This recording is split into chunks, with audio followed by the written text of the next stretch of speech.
Hi there, and welcome to the HR Podcast. This is Linda Misegadis and Cyndi Manuel, and we'll be your co-hosts. After spending years working in and with HR, we thought, why not start a podcast to support the important HR community? We believe the way things have always been done isn't necessarily what's going to work in the future. So we're diving into topics that support HR and working women as they navigate the future of work. We're talking about professional growth and also how we can support each other as human beings. We can't wait to bring you insights from HR experts, thought leaders, and inspiring women who are making a real difference in their organization and communities. They'll share their journeys and tips on balancing work and life in a better way. We're excited to learn alongside you and hope you'll pick up some great takeaways from tips and tricks to worksheets that you can actually use in your daily life. So grab your favorite beverage or lace up your walking shoes and join us for the HR Her Resources podcast. Hey everyone, welcome to another episode of the Her Resources podcast. I'm so excited to be here with my co-host Cyndi Manuel. How are you today? Hello, good morning. I'm freezing cold. We finally got snow. And snow showed up, yes. Yeah, 12 degrees. 12 degrees. Yep. Gotta love it. But you know what I love about it? It's a great hidden secret about Colorado is that people think we have these horrible winters and it's just so miserable here and that we're all locked in or something. And we're not. You know, it's like this will be like they think middle next week. It's supposed to be back in the 50s or something like that. So yeah, don't tell and the anybody. sun is shining. I know that's what I would say. Whenever anybody says, "Oh, I love Colorado," I'm like, "Oh no, it's not very good. It's awful. No, I've lived there my whole life. It's horrible." Yeah. So, Oh my goodness. No, well, we are so excited to have in the studio with us today Tisha Deden, who Cyndi and I both have a lot of history with, and we're so excited to have her on the show. She is the Vice President of HR at Group Voyagers Incorporated, and we're going to be talking about employee retention and engagement. So, Cyndi, I'm going to hand it over to you to introduce Tisha to everyone.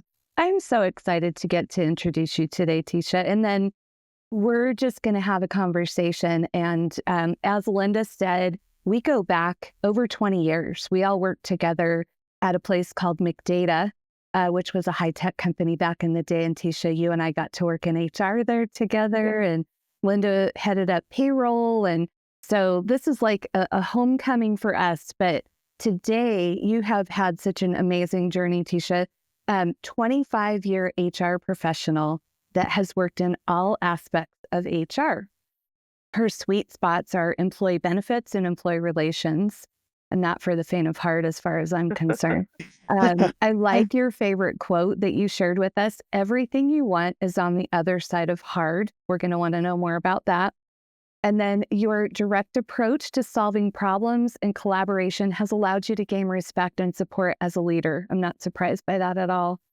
Tisha has been an integral part of the success of the Globus family of brands, people operations for 20 years, and currently holds the role of VP of HR. Welcome to the HR podcast. So happy to have you. I'm so excited to be here and to share and to learn. And so this is a great opportunity to kind of come full circle with both of you. Thank you so much. Absolutely. And you said you were out not shoveling snow, but sweeping snow this morning. Because it was so light this morning. That is the great thing about the freezing weather, right? That's what I was telling my husband this morning. I'm like, well, the good thing is at least when it's this cold, the snow is easy to move. So yeah, get your broom and sweep it off. That's right. Just sweep it out. Oh. Yeah. No, I love it. Well, Cyndi, you want to jump right in? I mean, I'm excited about this one because this is such a hot topic these days.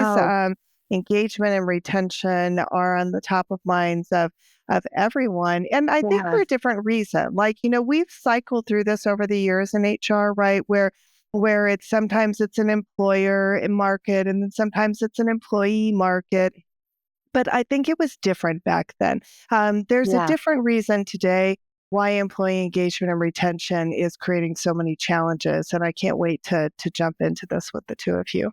Yeah, absolutely. And Tisha, I know this was something that this is near and dear to your heart and something that you can share kind of what your journey has been. But because so many people in our community, and we're so grateful for this, are from HR, Can you just share a little bit more about your HR journey with us? Yeah. Yes, it's been a journey. So I actually will be celebrating 20 years with my current company, Group Wow. Voyagers, in 2 weeks. Congratulations. Congratulations. How Oh, is that possible when we're all only 21? I But know we're all so uh, young. started fresh uh, out of kindergarten. yeah. Yeah, but I have the unique history that I was one of those people who went to college and got a degree in a field that I actually stayed in. And I Yeah. always loved HR, but not for the reason that a lot of people say that they're in HR because they love people. Not that I don't love people, but I Yeah. like to be a part of change. And sometimes that Mm, change is good, and sometimes that change is, you know, could be seen as negative, but I want to be a part of the change and help innovate and help grow a company. So I started in benefits, and so that's why it's one I of my sweet remember. spots, and really grew from there. And so I've worked in the tech industry, I've worked in healthcare, and then found my home with Group Voyagers, which is a travel company. So I have the travel bug and have the great pleasure of hiring people who love travel, and then I have the ability to travel. So um, I've Amazing. learned a ton, though, these past 20 years with my current company. I love Tell that. us someplace fun that you've got to travel to. So let's Oh talk my Yes. about the gosh. fun stuff first. Yeah, I mean, I've been to so many great places. I would say at the top of my list is Egypt. I was Wow. there Wow. in 2023 in October. I landed on the day of the strike, Oh, October wow. 7th, actually, Wow. and did Oh, not even know it. Imagine landing in this you just traveled 18 hours and you land and you're yeah. tired and you're excited, and then your phone starts going off, and it's like, what does my husband mean that he wants me to come home? Right. But we stayed, and I have to tell you, it changed me. Yeah. It changed me as a person to see these people who have such a rich culture. They Mm, love their country, they love their culture, they love their people, and they want to share it with you. So I I love rode a that. camel, I saw the pyramids. Wow. It was really a life changing trip for me. So Egypt is high on my list. And to say that I saw the Nile River, like, Oh how my Oh, cool is that's that? gosh. pretty cool. Yeah. No, that's Yeah. really amazing. How cool is it? I mean, that's one of the things I love about traveling to other countries and other cultures is because, growing up in the United States and before, like we've all been around a little bit, is that our world was very small. And so our perspective was also very Mhm. small. And so all we had was a perspective of what we were told about other countries, other cultures. And so to now have the opportunity to go and travel and experience them Experience it. yourself and Yeah. really see. I love that you're doing that. And I love what you shared. That is so amazing. Yeah, one of my favorite quotes that used to be on the back of all of our business cards is from St. Augustine. The Mm. world is a book, and those that do not travel read only one page. Oh, Oh, wow. like that. That's a That's So really good I'm good reading stuff. one. lots of pages. Yeah. Yes. So, Yes. how I many love different that. countries have you been to at this point Um, then? I would say I've probably been to about 10 or 12 different countries at this Wow. point, in over half of the U.S. States, all over Canada, and all over the Caribbean. So That's uh, amazing. Globus has afforded me Aspirational. many opportunities to travel. That's Love that. fantastic. Yeah, absolutely. Yeah, that's great. Well, Cyndi, what do you want to jump into first? Yeah. So, I mean, I want to just sort of peel back the layers of employee retention matters, right? So, first of all, before we get into anything, I have a few stats, which Linda is always the stats gal. So, I'm going to take a little Yeah. bit of her direction here today. So, according to Gallup, 23% of employees report feeling engaged at work globally. 70% of employees say their engagement is influenced by their manager or their leader, and Mm, that's from Yeah. Deloitte. So, one of the things that I said I wanted to come back to is your quote was, everything you want is on the other side of hard. So, mhm. in your opinion, what's hard about employee retention and why Yeah. does it matter? Yeah. So, yeah, and you said, let's peel back the layers. It's definitely an onion, and sometimes it will make you cry. Um, and I think Yeah, it's hard because sometimes we take it personally as leaders, that Yeah. my employees aren't happy and they're not mm, engaged, so it must mean that I did something wrong. It's a really good Uh, point. and I think that we need not internalize this, but think about, okay, how do I solve the problem? Let's be that's right. solutions oriented about it. But Yeah. I think it's hard because every person that reports to you is different. So you're going to have to engage Mhm. different employees in different ways. So if you have a team of 20, you might have 20 different ways that you're trying to engage those employees. So you're going to have to get creative. But I think always Mm. focusing on the solution rather than the problem, I think is what helps often.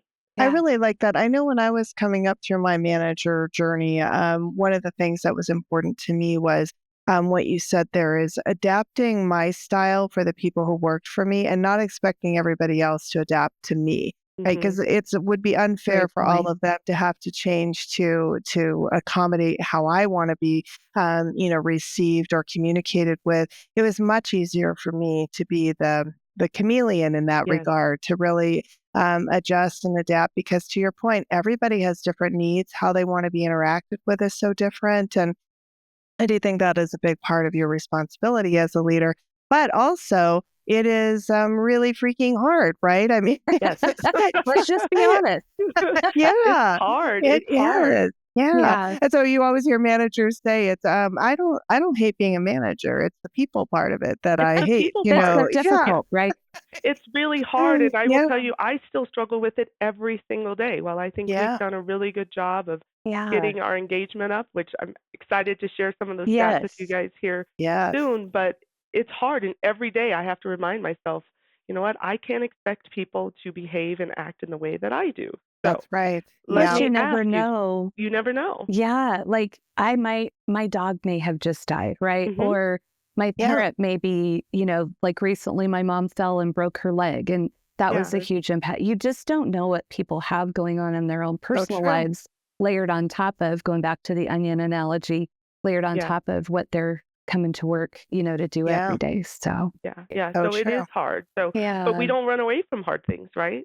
That's not if Ladies, you're right. a good That's leader, right. you That's it. don't run away from. That's yeah. and not You if you're don't Yeah. stay in HR. our fields for all these years if you're willing to if you want to run away from hard things. So, Yeah. And I because love it's humans. tough. I do So, Yeah. too. Yeah. Yeah, so No. much to learn, and so that's why it's my favorite quote because I don't want to run away from things that are I hard. love that. I Yeah. want to just dive in and let's try to figure this out. I That's love that. awesome. So, Yeah. along those lines, then, Tisha, can you just sort of share some examples and some of the things that you have done to address? Because we know, sorry to just take a step backwards, but we Yeah. know, like with the pandemic too, like Mhm. back to your Mhm. point, Linda, for years and years, it was either an employer's market or an employee's market. But I think the pandemic just also brought a lot more to the challenges, the Yeah. hard things, right?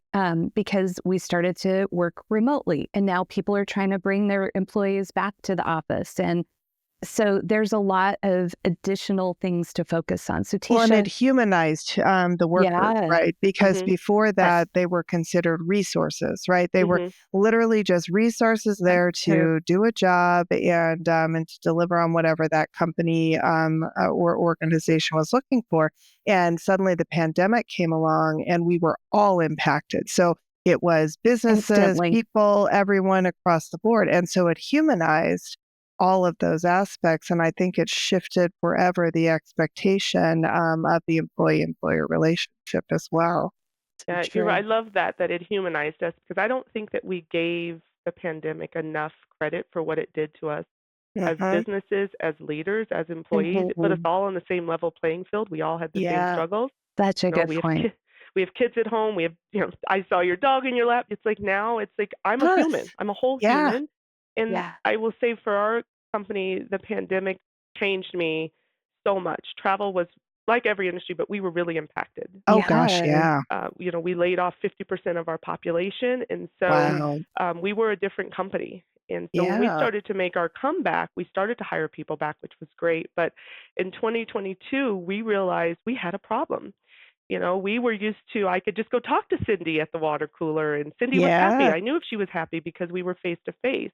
And we Same. realized the people that we started to hire back, that we probably hired the wrong type of talent because we were still thinking Mm. 2019, that we were Yeah. all Yeah. in the building, that we could Yeah. see each other, that we could address problems right away. And Mm. so at the end of 2022, ladies, we had a 50% attrition rate. Oh my gosh. Wow. So we were Oh just my hemorrhaging goodness. people. And Yeah. like, what in the heck? just happened. Yes, right? Yeah. World turned upside down. It turned upside down. And Yeah. so then again, it was, we have to turn, what did we do wrong, and let's look for a solution. And so that's where we, and I say we, this is not an HR Yes, I yes. love that too, because Linda, you and I say that all the time, right? Yeah. HR have to have a seat at the table, of course. Yes. But it shouldn't all be on HR. No. Yes. No. Engagement and retention, I believe, is a company issue. So that means other employees play into this. That's right. The leadership team plays into it. So it was a we. And so as a leadership team, we sat down and said, what are we going to do to help get more retention? And so we decided, let's focus on engagement. Because if you engage your employees, then ideally they will stay, because we're giving them something to stay for. So we had to figure out a way, how do you build back that sense of community Yes. in a remote environment? So that was the big challenge that I love we something had. that you said there, Tisha, when you said we realized maybe we hired the wrong people. Talk a little bit about that, because I think that is something that is really important, especially in the current environment, right? Because like we were talking about, people are different, so their needs are different. And so some people are going to flourish and some people aren't. So talk a little bit about that, kind of what you learned from that. Yeah, so I think we didn't change our interview questions. So we were still asking the same interview questions of someone that they were going to be face to face with us. So by hiring the wrong people, if I'm hiring people who say that they thrive on one-on-one interaction, well, that's probably not the right person in our new remote environment, right?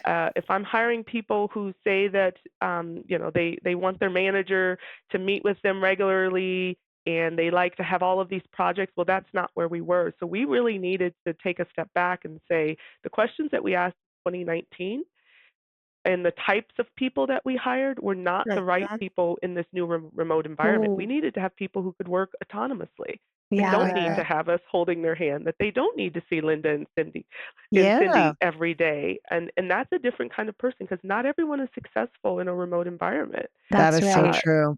But we realized that later in the process. So we had to really change the way we were thinking and start attracting the right people so that we could hire the right people.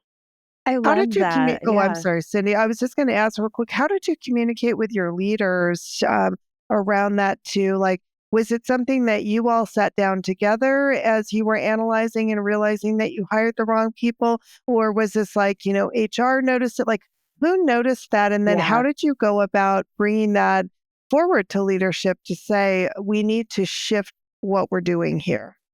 I would say it was, again, a we. So on my VP team in particular, we were very panicked about this.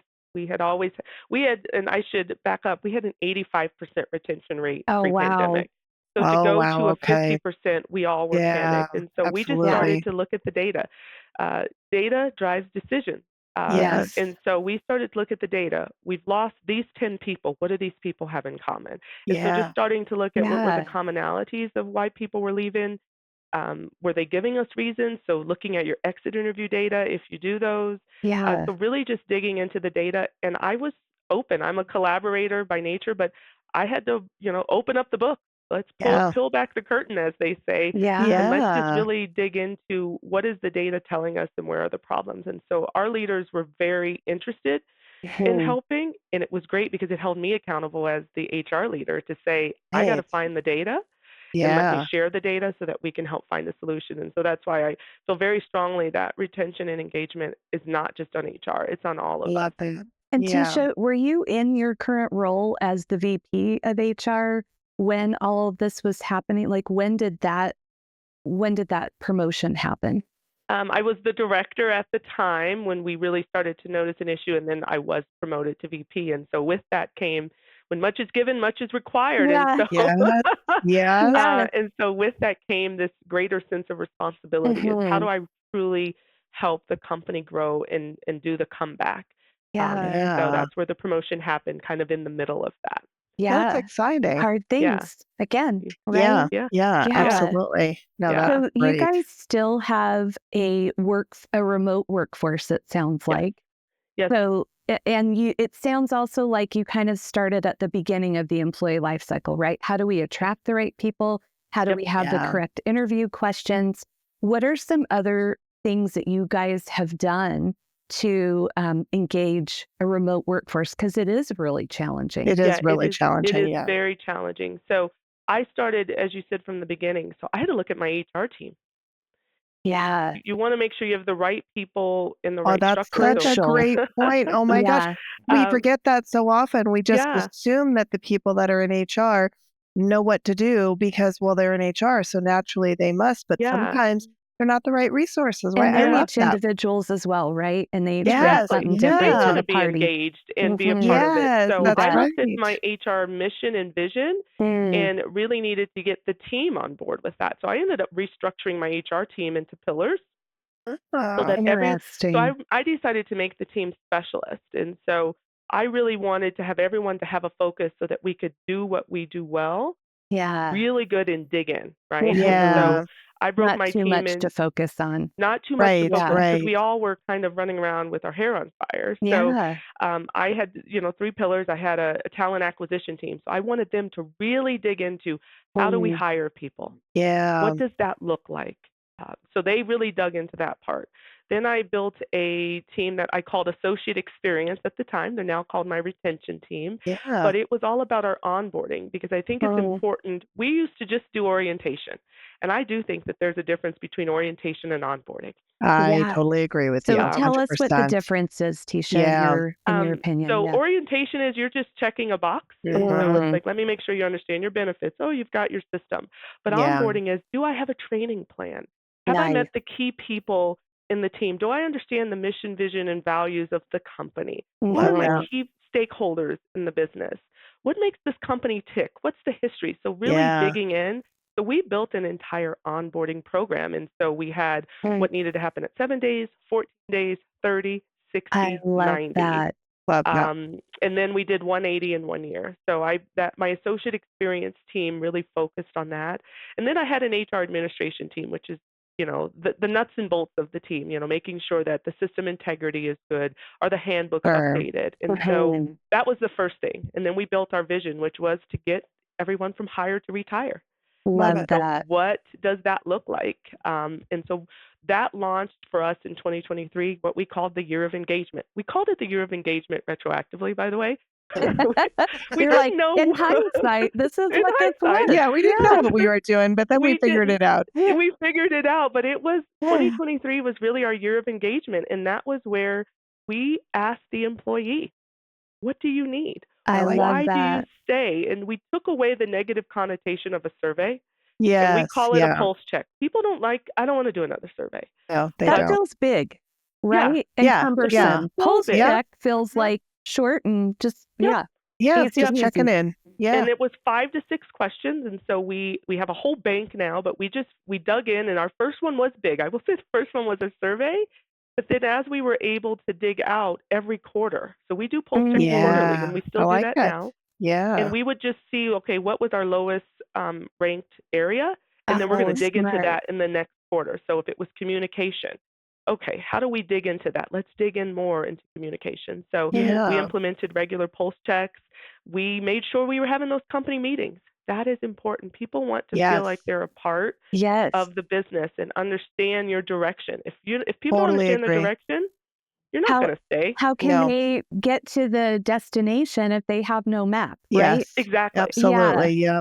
And if you want them way. to be engaged and actually care, they have to understand what they care about, right? Exactly. Like, why am I doing this? What am I? And how do I align with that too? Yes. Right, Linda? Exactly. Yeah.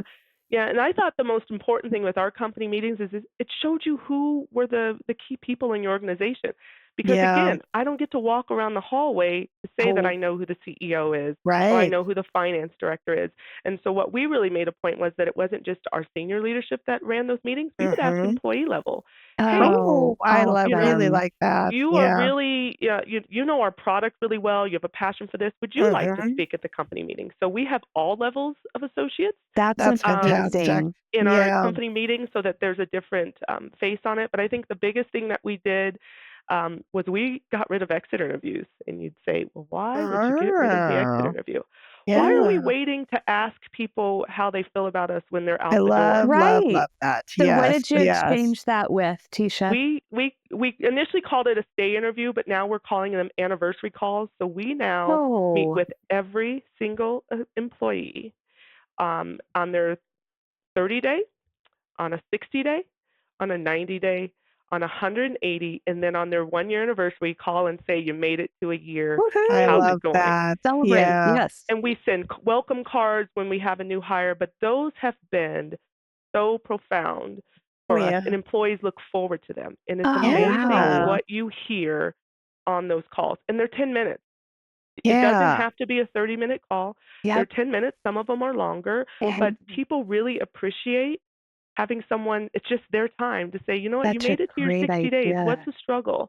Is this the job that Absolutely. you thought it was? Because that one we have found. Good Yes. Yeah. question. That is a You really good one. That's Yep. a juicy so one. Mm-hmm. yeah, so each level, each check-in has a different set of questions, just to make sure that we're digging into the right thing. And I can tell you after that first year, I saw my retention go from 50% to 61%. And Wow. so That's we a thought, that's That's a big jump in amazing in one a year. year. Yeah. Yeah. in a Yeah. year. And it Right. was, Yeah. I couldn't tell you what one thing did it, but I think Yeah. just a It combination sounds of like, those yeah, things. it's like it sounds like all of those things you Yeah. were doing really Yeah. played a factor in that. That's Yeah. I love incredible. that you kind of kept refining too, it Yes. sounds like. Yes. So like Yeah. this is working. We're no longer going to do exit interviews because why would we? They're Right. foot's out They're the door at leaving. that point. Yeah. And that's good information to know. But that's like, why are you staying and what can we do to help you stay? It's Yes. Yep. such a better Yep. refinement of that. I I love agree. that. And I do think we were able to stop some people from leaving the door. Wow. That's You know, great. there's this one, I'm missing this resource or tool to do my job effectively, and I was ready to resign. But now that I've told you and you got me that resource or tool, I'm I going to love stay. that. I'm You know, I going have to a You great heard me. example of Yeah. that when I worked for McData, Karen Naparco. She, I had given my notice because I felt like, it was just time for me to move on. And she came to me and she said, what will it take for us to keep you here? And for me, it had nothing to do with money. It wasn't financially motivated at all because that's A not lot of usually times what it's drives not. me. Yeah, and for me, I laid out for her what I needed and what I wanted, and she put in an action plan for me. Now, of course, then we had all went to hell when Brocade decided to Yes. come in and take us, but that's okay. The fact that she saw something in me, and that she felt like it was going to be important for McData to hold on to me meant everything to me. So when the transition happened in Brocade, when we were acquired, I stayed through the whole thing, right? I transitioned them all the way to the end because why wouldn't I stay and help make sure that everything went as according to plan and that, the new employees were going to have a positive You felt experience heard. because I had. You Yeah, I was felt going to say, you valued. felt heard. Yeah, that was it. Yeah, Yeah. Big, absolutely. big Just something deal. that Yeah. simple. Yep. Yep. Yeah, No, I yeah, love and so that. that's why we That's a we great just story. don't do, and we still don't do exit interviews. It was something I went to the business and said, "Are you okay with getting rid of them?" And I told them why, and they said that makes total Yeah. sense. Did Yeah. you guys ever even do your own exit? Like when you left a company, did you even? I never filled it out because I'm like, why do you care what I think now? You didn't So ask I me never did earlier. them. Yes. Yeah, And exactly. is Yeah, anything going to change? I remember leaving right. an organization and HR asked me to do an exit interview. And my first question to the person who was just doing what she was supposed to be Right. doing, right, Yes. was, can you tell me if this is even going to make a difference for the people that Right. I feel like I'm leaving behind? Yes. And Yes. she was Absolutely. like, honestly, I don't think so. And I said, so Yeah. I'm sorry, but I'm not going to waste your time No. by Uh-uh. Or doing an yours. exit interview. Yeah, Yeah. or your time Just too. not, Your time is yeah. equally valuable. Yeah. So Yeah. you'd Yeah. rather want to be a Right. part of the change. It's kind of like when we all go to sell a house and you get it all nice and pretty, and it's like, well, why did I just remodel for someone else to enjoy the I fruits of my Yes. labor? Yes. So It's so true. true. I tell Yeah. my No, I husband love that all that. the time as we're about to redo our bedrooms. So Yeah. Like, I'm staying in this house, we're going to so stay. you want to Yeah. see it. So, That's but right. so 2023 was hard. It was hard Yeah. because we had to take accountability, but it led us into a beautiful 2024, if I can share. At the Delta Principle, we are transforming the way you experience change. Have you ever experienced an organizational change where your employees pushed back because it was too much, too fast, or they just didn't understand why they couldn't do things the way they've always done them? What about where communication was non-existent or unorganized? with important updates getting lost in the shuffle, leaving people confused. And have you ever experienced change where morale was at an all-time low because the change felt overwhelming and not aligned with your organization's culture? If you are being asked to lead an important organizational change, especially if you're new to leading change, or if you're just feeling overwhelmed, the Delta Principle is here to support you. We work closely with you as a trusted partner, co-creating real-world solutions to address your unique challenges, and we equip you and your organization for future success. Are you gearing up for your next transformation journey or exploring ways to strengthen your change management skills? Then let's connect. This year, we're thrilled to introduce Leading Change, a training designed for leaders driving organizational initiatives, and Navigating Change, a training tailored to empower teams and adapting to change with confidence. Our coaching and training sessions are fully customizable to meet your organization's unique needs. Reach out today to see how we can partner with you to make your next change a success. You can find us on LinkedIn or by emailing us at info@thedeltaprinciple.com. Please share more about 2024, Tisha. Year of the Leader. So we started getting really creative, by the way. I'm not creative, but I got creative. And Year of the Leader, we noticed in our surveys that we were starting to see feedback, and in our interviews of employees, felt like their leaders weren't connected. So Linda, your experience with Karen, you had a leader who was really digging in and asking questions. So we decided to focus on our leaders. So we implemented a grassroots training program. We went back to basics for a lot of things. How to use our timekeeping system, because people were saying their time cards weren't correct. How to, what is it like to interview, the legal side of interviewing. So we just created I think it was 20 courses that our leaders could go through. Some were mandatory, some were not. But we really wanted to make sure that we had a really good leadership team. Because you said in the very beginning, Cyndi, 70%. If people don't leave companies, they leave leaders. Managers and leaders. Absolutely. They leave leaders. So we took a step back and really dug into our leaders. And then what we did is we kicked off with the leadership survey, talk about scary. And we asked some tough questions. Describe your leader's management style in a word. Describe your leader's communication style in a word. Good question. And I got that feedback too, every single leader, from our CEO. I love that. All the way down. Amazing. And then they had hard to define. Sometimes to see that, right? Hold to up hear the what mirror. people are saying. Yes, exactly. That looking in the mirror. And in my own survey, it's like, they say that I'm at times too direct, and I rattle off emails. So it was really like, okay, what am I going to do? So I sat with my team and said, I don't care who said it. It was about the what. That's so true. What was said. Don't So validate by the who. Think about the what and what can you do. What can you do? And so our leaders really rolled up their sleeves, and 2024 was such a great year for us. We also started asking at the end of every pulse check, how happy are you at work? So we created a happiness score, and so that's how we were able to gauge how successful we were. I'm happy to tell you we ended 2024 with an 89% retention rate. That's amazing. Yeah. It went from 50 to 61 to 89. 89 is what I ended this past year. Even better than where you guys had been before. Exactly. That's amazing. And I attribute it to our leadership team. They really took it seriously and said, hey, what can I do to help? And they did the classes, and we gave them badges for completing. So they had virtual badges so that they could brag to their team, like, hey, I'm at the gold level. I took all these courses. Love that. And they gamified learned from it, which is such a great idea. And I think the fact that you did that and then your leaders embraced it is also important for employees, because a lot of organizations offer up leadership training that nobody ever takes, right? Exactly. So HR puts all this effort, they bring these programs forward, and then nobody ever takes them. And if you mandate them, that doesn't get the results you're looking for. Exactly. And so I love that you did that, and that they took pride in that as well, because then that, as an employee, I look at that and say, okay, they're vested, they're really trying. I want to try harder too. Like I see my leader doing this, I see the changes that they're making. It all ties back to that engagement, right? Because then we're all engaged in what's happening. We're all engaged, and employees could hold their leaders accountable. So we talked about it at a company meeting. Hey, your leaders are going through training. You should be seeing some changes in certain areas. And what we did is we decided, again, this is not just HR. So we asked the CFO. He did a course on fraud and how to look at fraud in ours, because we do credit cards. We asked one of our leaders who's really good at goal setting. She did a goal setting training for us. That's We had our amazing. training director who is in the call center. She did a class on how to run an effective meeting. So we asked other leaders in the business to also teach courses. They had skin in the It game. was so well received. And so along with our 89% retention, we also had a 4.2 happiness. Oh, wow. So, from our employees on a scale of 5. I'm so curious about the happiness rating, because to me, happiness is subjective. So how did you make it more tangible and more quantitative?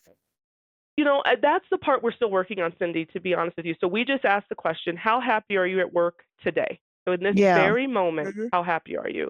Now, for a few of our surveys, we did drill down depending on the topic. So it's how happy are you with your benefits? How happy are you with your resources and tools for your team? And so that's how we've tried to quantify it.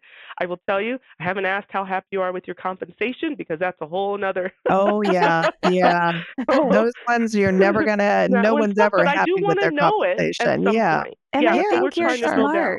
Yeah, I think that's so smart, though. Don't ask the question if you're not yet ready to do something with the responses, I couldn't agree more with you, Cyndi. Yeah, you see that all the time with organizations. They'll do that, and then they might even make a lot of promises around what they're going to do, because when pay equity or equity was the hot topic a few years ago, like, that was being talked about all over, a lot of organizations were talking about it, and some of them even said they were going to put some effort into it. The problem behind that is, to your point, Tisha, the compensation's hard because it requires money. And so there's budget associated with that. And how do you, like, let's say you do an equity survey and you find that your employees are below that. Do you have the ability to put the budget in place to then get them up? And what process are you going to go through so it's fair and equitable? Like, I think people sometimes misunderstand just how complex compensation can be. And so the fact that, I love what you said there, Cyndi, like, don't ask questions you're not ready to address yet. So that's wonderful. Yeah. But So you're when you're asking doing great questions, Tisha. Oh my gosh. Yeah. And when you do those pulse checks and surveys, what we held ourselves accountable, we being the leadership team, is we're going to do action plans. Yeah, And I like that. you have to show your employees that you heard them. Yes. And what you're going to do about it. And so we would do that at the company meeting. So Linda, compensation did come up many times. So we had one of our executives, because again, this is not just HR. Right. So one of our executives got on, screen and talked about, this is how we do compensation here. That's And awesome. this is why we don't do a COLA, and this is the difference. And so we're really trying to just be honest. More transparent. That's all you can and do. very transparent about it. Yep. And so I think people value that. The They answer is do. not the answer they wanted. No, Cyndi, you're not getting a 50% raise. But at you least know now why. you understand why and how budgets work, Yes, and that we need to hit certain absolutely. goals. And so we really did try to keep it very transparent and to make sure that they knew they were heard. I like I that. love what you're saying too, because it is such a shift. What you're talking about, the word revolutionary might be like too big a word, but I love what you guys are doing. And you're really looking at the way that you lead, the way that your employees, your associates' happiness, huge. Because that is why they stay as well. But you're starting with the leaders. And once you start to see that momentum, like you said, Tisha, like getting people involved in doing some of the training. What are you passionate about, leader? Great. Let's have you do training on that for your colleagues. Starts to align leaders, start to, and associates at all levels start to see that. And so that change curve starts to, the momentum starts to go. So it does. Really And it has That's employees awesome. who are now interested in leadership. So we were posting leadership roles I love in that. 2022, and people weren't applying, right? And in 2020, we're like, why? This is a raise. But I think they just felt like their leadership had maybe disappointed in the past, but now, No, I mean, we get 10 internal interview, that's so applicants for a cool. role because they see that we're doing something really good to help grow our leaders. To support your Because leaders. because Yeah. that's the hardest transition a person can make, is to go from peer to leader. Yes. And so Yes, we it really is. wanted to make sure that were buying into that. So I love leadership that. training will be ongoing for us. It's Yeah. something that we're going to continue into this year because we feel like it's something really important. But we also believe that your growth is your own. So Yes. You And own that is it. such an important it's point. an I love that inside you said job. that too, because Yes. I do think that there is a lot of times employees put a lot of pressure on their managers, on HR, on the Mhm. leadership, for everything to satisfy all of their needs and wants, and that it's somehow your responsibility.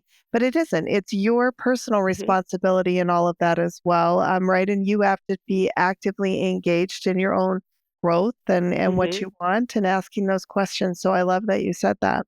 Yeah, so Yeah. for this year, we're doing a culture of learning. So we're implementing an LMS. And so we really have told because we heard that Cool. again on the pulse checks, people want to Yeah. grow. But what we've done is, and we've made sure that our employees understand that growth doesn't always mean you get a new title and you get new money. Yes. Growth is sometimes new Mhm. skills that you're getting. So Yes. Yeah. growth is lateral as well, but we really want to make sure that our employees understand that growth is an inside job. So I like I that. we love think that. that LMS that we're implementing will really help, and we're going to have pathways that employees Yeah. can choose. So if I'm in marketing and now I want to be in finance, I can go into the finance pathway and understand what are Oh, I some of the like that. key skills Mhm. that are Yeah. required for a finance person, and then That's we'll do a so personal smart. development plan to help Ah, you get there so that when that job opens, you will be in a better position to apply for it. So it's yeah. So ongoing. I smart. mean, I we love that. every day we're learning something different that we need to do as we're on this Yeah. engagement and retention path, but Yeah. we're sticking with it, and we so much so that we have had a people goal for the past 2 years. So in 24 we had retention, and we shared Okay. that Mhm. with employees. Yeah. Yep. For 25 it will be our happiness score. I love So that.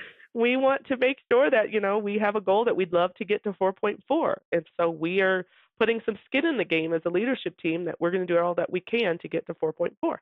So I That's love so that. great. And you've got, going back to earlier when you talked about data, Tisha, I yeah. think that's so smart because Mm, you guys have all that information now and you can Mhm. say, here's what people are looking for when it comes to their happiness. So, kind Mhm. of combining the onboarding experience, doing the yep. Mhm. pulse checks, doing the anniversary, check ins, and then Mhm. now having these happiness scores, you can kind of put all that together and Yeah. say, here's how we can get to that 4.4.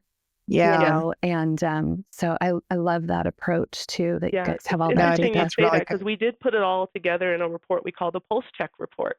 So we Awesome. give that to leaders. We were doing monthly, we're going to quarterly. That puts all of that in one nice report Mm, that we post on a leadership portal where they can go at any time. You will know what our turnover is. You will know what employees left and why they left. yeah. You will That. know what people have transferred to a new role, and you will know what our happiness score is. So we've tried to give that to our leaders so that it's top of mind at all times. Yeah. I like that because you're empowering the managers as well, Mhm. because I do think that sometimes in organizations, especially the middle layer of management, right? Mhm. Because you've got like your C suite who have one set of responsibility. And then you have kind of like that middle level of management that is really Very responsible for important. the day to Mhm. day and the interaction with the employees.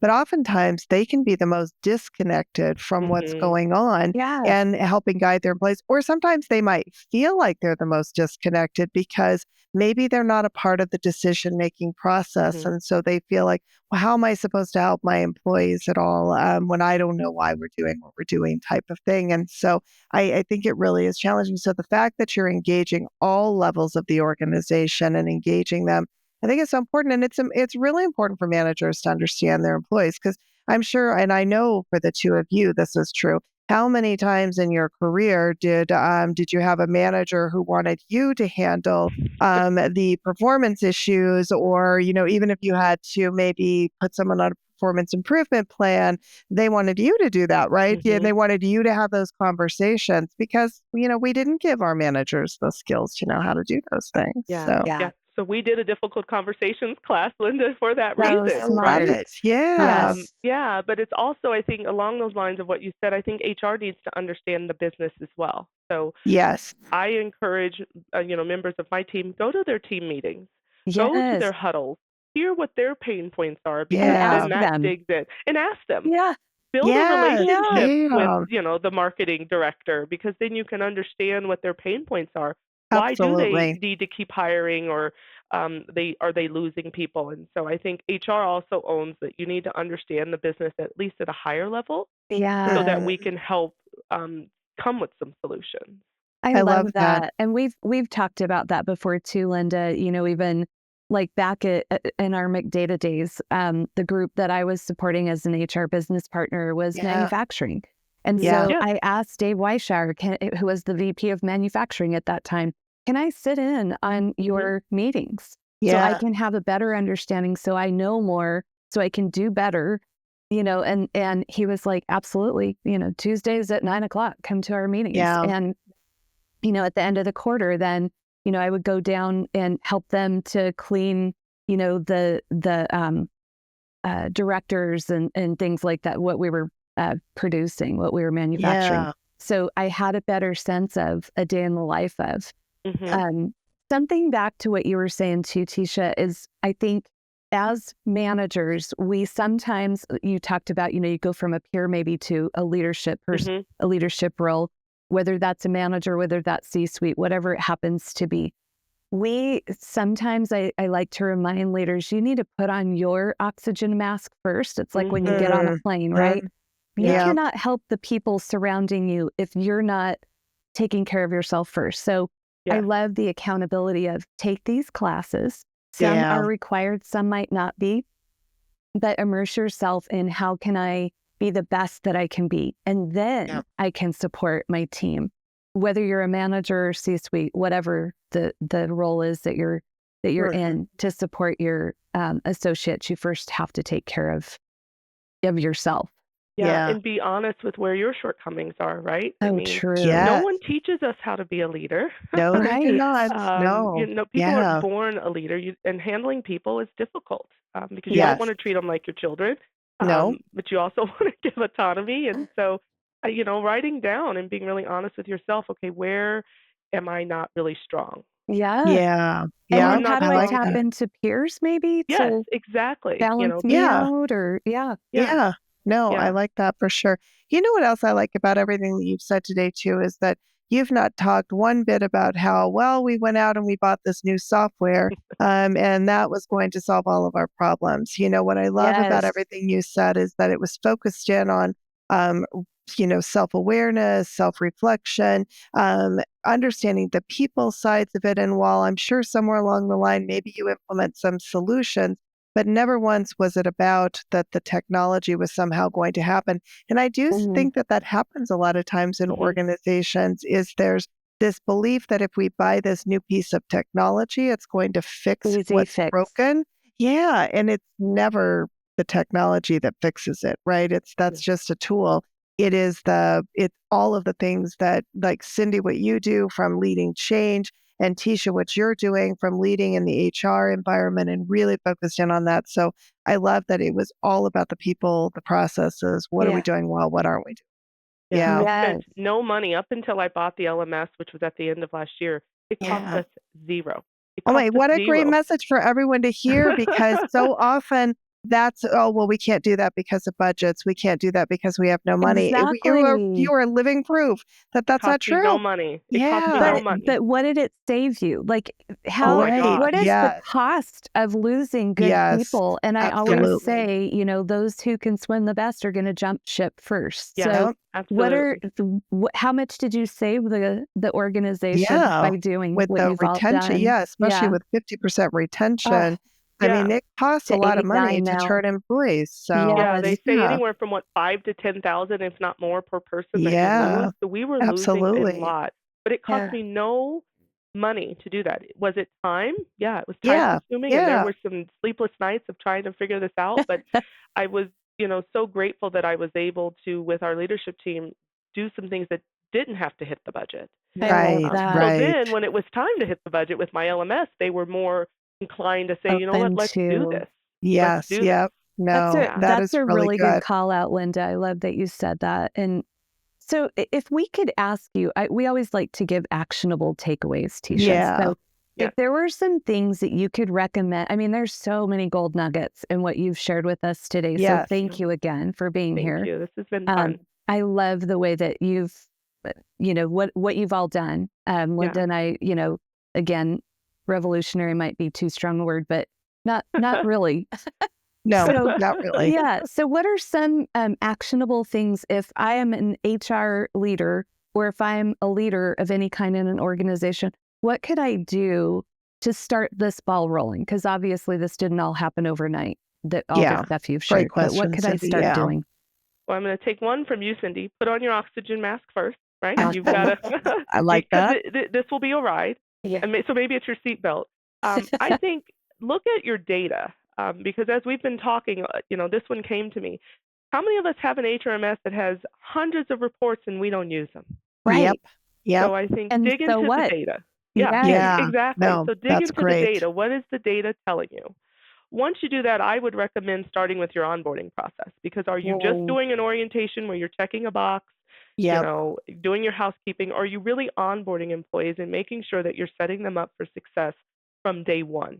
Yeah. I love that. And that includes continuous follow-up with them. And I believe that you should follow with them at least their first year and then every year thereafter, but that's just the way that we do. I think ask your employees. So I told you we do pulse checks. Yes. Who better to find out what is needed than the employees? So I think ask your employees. And I have a whole database of pulse check questions we've asked. I'm happy to share that with any of your viewers and listeners. Oh, awesome. Thank you. But I believe that employees are your most important asset. So you should definitely go to them. And I think the most important piece is this is not an HR issue. This is a company issue. So if you want to make sure that you have engaged employees to keep them around, then you have to get all of those key stakeholders involved and get their opinions and thoughts so that you can solve the problem as a team. So I think this is really a team effort. So those would be the actionable takeaways. So good. Yeah. We so appreciate everything that you brought to the conversation today, Absolutely. Tisha. And it's been so good for Linda and I to get to reconnect with you. Yes, and it's always good to see old friends. Yeah. So if people do want to reach out to you, we'll put your contact information, of course, in the post. But are there different ways that you would like for people to get in touch with you, Tisha? Yeah, I think LinkedIn is going to be the best way to get in touch with me, and I'd love to connect with folks and share some best practices. I want to learn from other people. What have they done? As I'm now taking this, culture of learning. That one's not a good one. I guess it's the year of the culture of learning for 2025. So I definitely want to connect with folks. But this is a really important topic, and I think we all can learn from each other. I agree. I love that. Well, and for our listeners, just so you know, Cyndi and I we talked a lot about data today. We have an episode coming up here in this season where we're actually bringing in a data analyst who's an expert in HR data. And she's going to talk to all of you about how you can, to Tisha's point, how many of you have systems out there that you have all this information, you have no idea what to do with it or how to get it out, and she's going to talk about that. So we'll hope you tune in for that episode. But we have loved having you here. I agree with Cyndi. It's just so wonderful to see you and to just recognize what amazing things you've done throughout your life. Yeah, congratulations to you and to all your leaders. That's absolutely. And thank you for sharing all of that so openly with us. I'm sure our community is going to get a lot out of this conversation. Absolutely. We learn best from each other, right? Yeah. This has been great. So remember, don't avoid the hard stuff. Everything you want. I love it. It comes is all on the other the way back side around, of hard. doesn't it? Yes, it does. Yes, it does. It's all on the other side of hard. It'll be totally worth it. That's fantastic. Well, thank you again, Cyndi. As always, it's great to be here with you. Tisha, so good to see you again. And we'll look forward to having you back. We'll want to have you back so we can hear about how this year went. Yeah. So we'll do a reflect back. So that'll be wonderful. Great idea. Well, we hope everyone has a wonderful day and stay thanks warm. for tuning in. Yes, stay warm if you're here. All right. Thanks so much for joining us for this episode of the HR Her Resources podcast. We're so happy to have you with us on this journey. Music and production by Linda Misegadis of LJM Productions. We'd also like to thank our intern, Lauren Banas, for creating our logo and supporting our social media postings. If you'd like to connect with Logan or Lauren, you can find their information in the show notes. If you found value in our discussion and think someone else might as well, please follow and subscribe to our LinkedIn and share with a friend. Until our next episode, please take care and continue to support one another.